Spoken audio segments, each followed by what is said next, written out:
Pandemi COVID-19 membuat laju UMKM di Palu, Sulawesi Tengah tersendat. Banyak yang harus gulung tikar, meski tak sedikit yang mencoba berjuang dan bertahan di tengah daya beli yang menurun. Salah satunya usaha bawang goreng yang coba bertahan di tengah sulitnya ekonomi.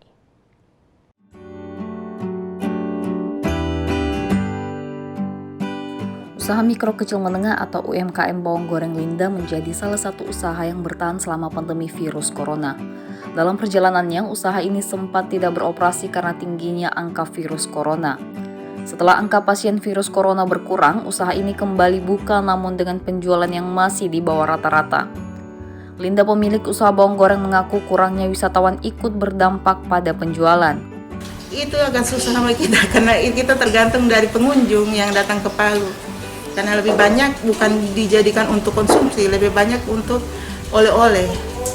Kini usaha bawang goreng ini mencoba memanfaatkan penjualan daring sampai pada pesan antar pada pelanggan.